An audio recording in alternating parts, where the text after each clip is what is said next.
Hi there. I'm Donna Williams. I'm the board secretary of Voice to Change. Nice to meet you. It's great to meet you, Donna. Didn't you come?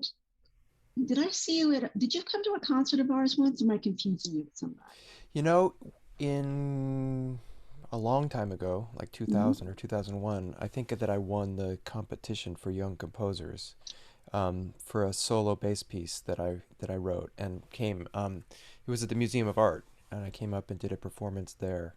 So I'm not sure whether that was what you might be thinking of. That was when Buddy was working with Voices of Change. Okay. So, Yeah, I came on later than that, so must not. okay. I might be confusing things. Oops, of course, something's in my eye now. Okay. All right. I'm not going to take a lot of your time this evening. I just wanted to ask you some questions and mainly what it is you would like people to know about the piece and what you would like people to know about you and come away with from your performance.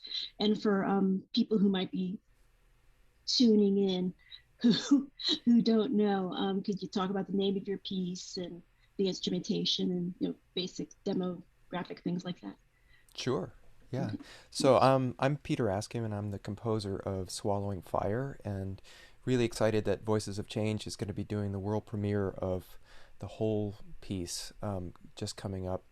Really wish that I could be there, and I totally would be there if it weren't for the crazy situation that we're in these days. Mm-hmm. But Same. so this is So this is a piece that was a co-commission from Voices of Change and Missouri Chamber Music Festival and the Carolina Chamber Music Festival. And one thing that I wanted to do with this was write a piece that uses the great musicians of all three groups. Okay. And Maria and I go way back. We worked together, I think, for the first time in '98. And I definitely wanted to write something that she would um, play on and shine on. So the piece is called Swallowing Fire. It's a quartet for clarinet, violin, cello, and piano. It's in three movements. It's about 19 minutes or 20 minutes or so. Um, and the title is Swallowing Fire. It's started, the genesis of the idea was all of these emotions that we have that we swallow and kind of try and pretend don't exist for whatever reason it is. It's, whether it's rage or shame or just something that we want to keep to ourselves, and we just hold it inside and don't let it out, and it ends up burning us up from the inside. So, I mean, it sounds very kind of dramatic, and I think when people hear the piece, they'll understand that it is pretty dramatic. But it's also about processing those emotions. And while I was in the middle of writing the piece is when the pandemic started happening, and the idea of swallowing fire and of breathing things that were going to destroy us from the inside kind of took on a whole different feeling to me. My wife was pregnant at the time. We were expecting a baby in the middle of COVID, and so all of a Mm-hmm. sudden these ideas just really became um, very big. And the fact that everybody was in the same situation, I think, also really impacted me. That we're all swallowing this toxic environment that we're in, and yet we're all living through it together. Yeah. And so I think that's in the end that the piece is about that. This experience that it's in three movements. As I mentioned, the first movement is like this kind of inhale, this kind of constant sense of impending something. The middle movement is just a white knuckle roller coaster ride of what we just all lived through together. Just when you think it's at a certain point, then here we are on. Mm-hmm. I don't need to explain that to people, but that's very much what the second movement is like. Not to say that it's all gloom and doom. It's very kind of exciting and living very much in the moment. I Mm-hmm. think the idea of being in the moment and being present changed for a lot of people during the pandemic.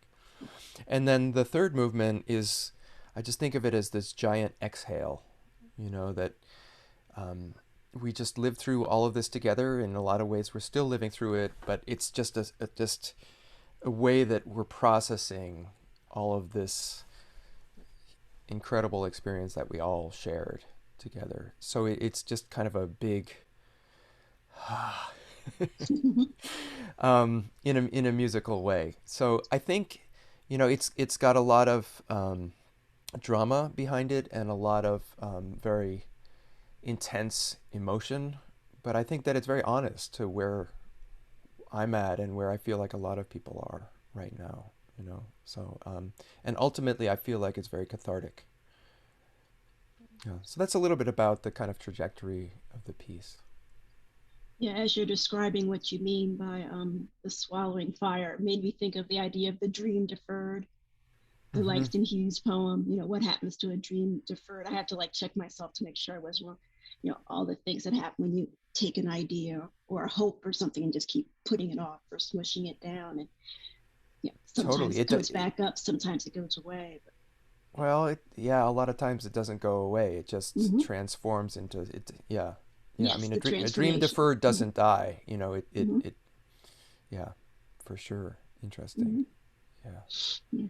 Yeah. In the composition itself, can you say anything about the form? Is it through composed? Any dance elements? Anything? I just asked because um, some of the most interesting compositions to me have like those disparate things, like they're writing it one way, but these little pieces of things pop in. Right. Yeah, no, I mean it is through composed, and I guess I would say it's not in, one of the kind of pre-existing forms Yes, that's what I in a meant. way that I feel like it was evolving as we were evolving, and it kind of Mm-hmm. living in that moment where it doesn't fit into the neat little boxes, and it's messy, and it has the little unexpected turns, and for all of the beauty and the beautiful messiness of it. Yes. So that's what I would say, is it just kind of, as much as possible, tries to follow the development of an emotion or an idea or a state of mind, organically. In the ending, do you feel like it ends with anything definite or kind of not? That's a great question. I would say it doesn't end with an exclamation mark. Mm-hmm. It doesn't. It's not a big like the end. Boy, glad that's over. We're I all. know. um, I would say that it's a bit hopeful. It ends on a very almost major note.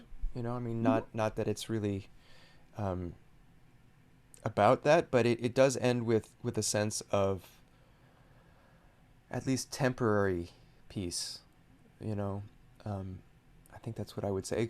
It's a feeling of catharsis, and that we've processed or are processing something, and it's not all dark anymore. Yeah, but it doesn't just go, the end. I know. Yeah, Yeah, yeah, 5-1, all done. exactly. It doesn't have the kind of neat wrapped up Beethoven ending. Yeah. Yeah. Um, you teach. What is your teaching life been like recently? I'm an elementary school music teacher. It's Well, question God we bless you. ask. God Thank bless you. you. Yeah. Um, it's been, well, for everybody has had experiences, right? So it's been challenging, nowhere near as much as being an elementary school teacher, I know. But one of the things that I decided to do, kind of as a teacher Mhm. and conductor, and also I run a music festival for young artists who are really interested in contemporary music, Excellent. called the Next Festival of Emerging Artists. Mhm. And one of the things that I decided almost at the very beginning of the pandemic, was to try and address people where they were.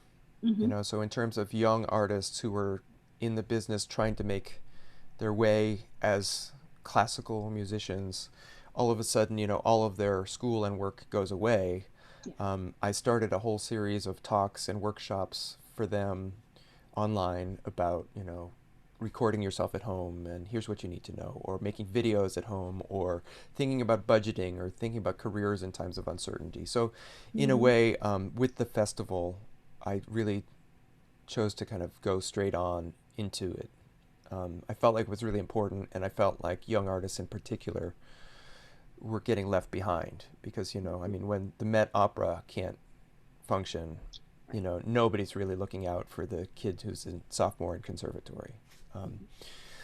so that's how that went, and that ended up we did a two full festivals and over 55 workshops with kind of experts in the field trying to help young artists and by extension kind of the music field and the new music world.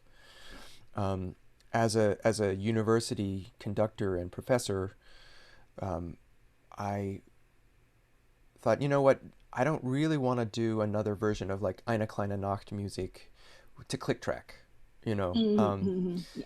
that there's a lot of people who are doing that and doing really interesting things in that way, but I wanted to embrace the moment and embrace composers who really were embracing the moment. Mm-hmm. So we actually did 9 world premieres last year, all Okay. virtual. Um, Really fantastic composers, and the only thing I asked of each one of them was that, we're in this virtual world. Musicians want to play together. We all want to stay safe. We need that connection though. Like, how can you embrace technology and embrace things like latency that happens Yes. with internet connections, and write music that's about that and not trying to pretend that doesn't exist. Yeah. I'd So love to see somebody writing a piece that really embraces the randomness of latency and how it I kind of, have a mutates things. I have a few pieces for you now.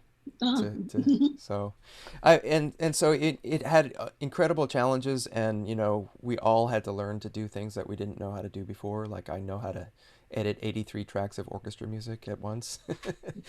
um, but on the other hand, I think some really beautiful things came out of it, and we kept composers writing, and Hmm. we kept artists playing music. So I know that's a long answer to your short No. question, but that's what I tried to do, was try to not have any illusions about the time we were in, but also see the opportunities in it, as hard as they were. Yeah. So, and I can't imagine how it was for you. One of the you know one of the things that we do at the festival is we always perform for the local elementary school, when we're in person. Hmm. And so we joined them virtually. It was the last week of their year, and they'd just been through this whole year of trying to do everything virtually, which I don't need to tell you anything I about. know. And but it was just kind of beautiful because I talked to the teacher ahead of time, and I said, "What songs have you been working on with them?" And I had these great young, early career musicians like play the songs that they had learned for them, and play a personal concert for them, and it was nice, but I can't imagine you having to do that every single day of the year. I Mhm. mean, that's really hard. It's really hard. So thank you for thank you for doing it. Well, I thank you for working with the little folks because I really feel, the arts and also other pastimes like sports, in a lot of ways, we kind of held people up through the Right. pandemic. Yeah. Sometimes they didn't notice we were holding them up, but I think, it goes with the territory. But Right. there Right. were little things we did with the kids that maybe to me was curriculum, but to them it was the song they went home and sang to or with their parent, Right. and you hear them on the playground singing it, and it, the music goes back to being what it's really for. 4. Right. Yeah. For them to Yeah. make it and share it and enjoy it and change it and make up another verse and everything. So in a lot of ways, the kids that are back, because we're kind of all back, it's like they're happy to be here. What are we going to do today? Everything's fun. Everything's Mm-hmm. great. But they've been home for a year. So a lot of their basic school skills of, just like please and thank you and have kind of Mm-hmm. gone away. And Wow. you Yeah. talk Yeah. loud at home, you come to school and you're still talking loud. Right. So a lot of that reteaching. Have you Oh yeah. found with your students you have any kind of like re you know re-welcoming to the college, university, or conservatory experience? I think just musicians are at that level. They're just really out of shape. They're not used to playing with each other. They're not used to Mm-hmm. listening to each other, and they're Yeah. and they're used to, when they do play, they're used to playing in their living room, and they're not used to Mm-hmm. playing with 25, 30, 40 other people and in a room that sounds like a room and not like Mm-hmm. like your pillow. Yes. Mm-hmm. So, in a way that, we all have to find each other again in that way, you Mm-hmm. know. Yeah, That's a it's great observation. I know what I'm seeing with younger people, but yeah. to see it, that same thing of learning how to listen again and how to be together again and how to operate in different physical spaces It's all the same, whether again. they're Mm-hmm. the elementary school kids or the grown-ups. I think we were Yeah. all in the same place. Yeah. Mm-hmm. And it's funny, Um, they know it too. The kids and the adults were like, you know what you're going through? Yeah, yeah, me too. We'll mhm. sit down and have milk together. Mhm. How Mm-hmm. are they doing? Are they doing okay, the kids? A lot of them are. Some Yeah. are struggling, but I have a number of kids who, refugees and things. So Yeah. there's stuff that about their life that was already tough, and Right. then Right. everything happened. Right. So we're Right. doing a lot of making sure that they feel loved and cared about Yeah. and safe. And yeah, Yeah. I have a curriculum, but I think it's a little more important to you right now to sing the Dwarf Planet song one more time. Yeah. Yeah. Yeah. I think that's, I mean, for me, that's sort of a global thing with all of this, is that I feel less self-conscious about trying to be super clear about priorities and things that are the real thing, why we're here. You know, Yeah, the real just why. feels like there's less of a reason to just kind of beat around the bush, and no, it's we're here to take care of each other. So Yes. Yes, I yeah, agree. So, yeah, is there anything in closing you'd like to say? yeah. I just really wish that I could be there, Mm-hmm.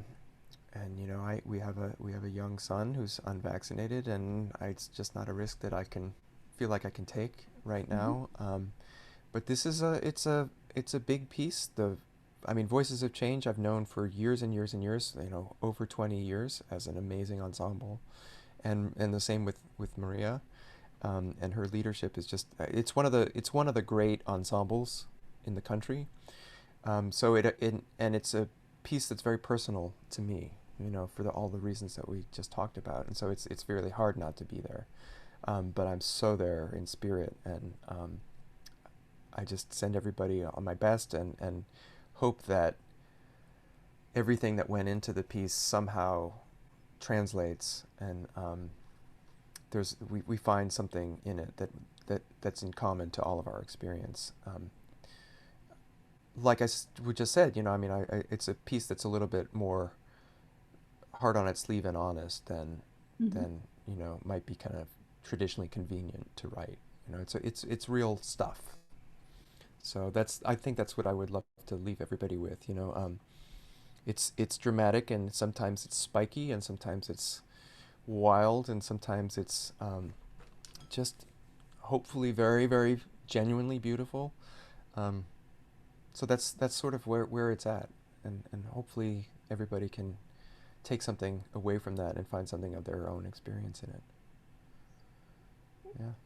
Great. Well, I really appreciate you taking the time out to speak with. I guess I'm an us. I'm really taking the time out to speak with us, and hope you wish you a wonderful school year. Thank you so much, Donna, Mm-hmm. and it's really great to talk to you, and thanks Yes. for all the work that you're doing with kids, and giving them the gift of music so early on. I think it'll last their lives. Hopefully. So fight the good fight. Thank you. You and you too. And good luck on the family and everything. And y'all Thank you stay so much. well. Stay safe.